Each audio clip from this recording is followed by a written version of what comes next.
Some people say that mass immigration into the United States can help reduce world poverty. Is that true? Well, no, it's not. And let me show you why. This gumball represents the 1 million legal immigrants that the United States has taken every year on average since 1990. Now, who in the world deserves our humanitarian compassion? The World Bank has one measure of the desperately poor of the world. They make less than $2 a day. And how many people make less than $2 a day in the world? Well, let's start with Africa. In Africa alone, there are 650 million people who make less than $2 a day. 650 million. And in India, another 890 million people, desperately poor. China adds another 480 million people, making less than $2 a day. And unfortunately, the rest of Asia has a heartbreaking 810 million people who the World Bank says make less than $2 a day. And finally, there's 105 million of Latin America's population that are desperately poor. All told, the World Bank says there are 3 billion people in the world, 3 billion people who are desperately poor, making less than $2 a day. That's 3,000 gumballs.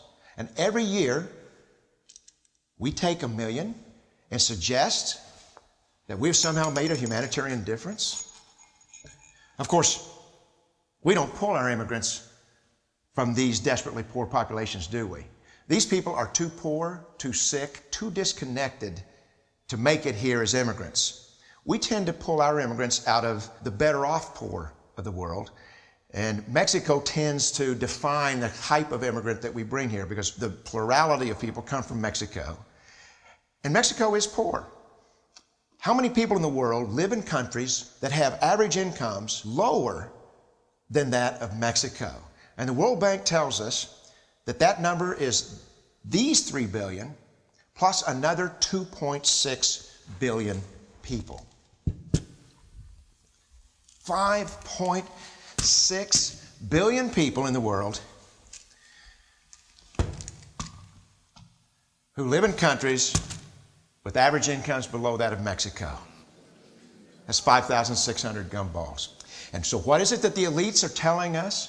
They're telling us that when we take this 1 million immigrants, that we somehow or another are tackling world poverty. And we have to do it regardless of the effect on our unemployed, the working poor, the most vulnerable members of our society, regardless of the effect on our natural resources. Even if we went by the most radical proposals in Washington, which are to actually double our immigration to 2 million a year,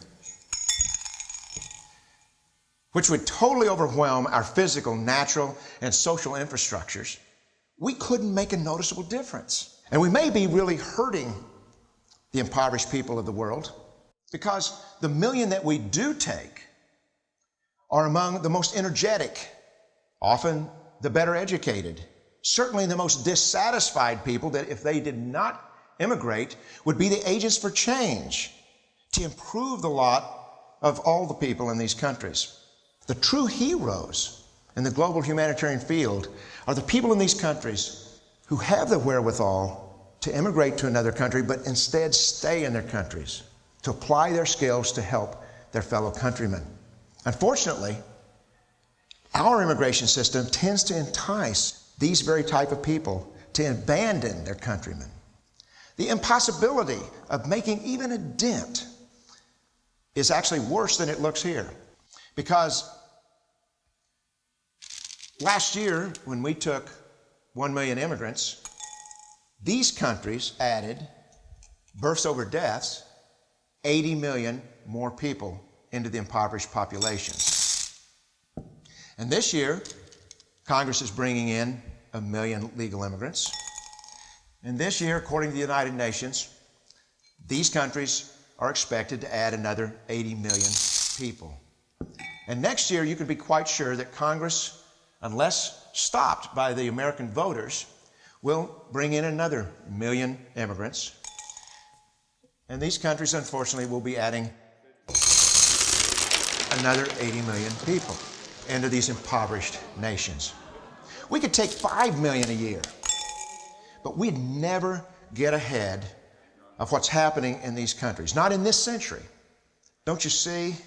Immigration can never be an effective or significant way to deal with the suffering people of the world.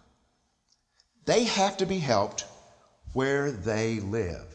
99.9% of them will never be able to immigrate to a rich country. There's no hope for that. They have to bloom where they're planted. The only place that 99.9% of these people can be helped is where they live. Let's help them there.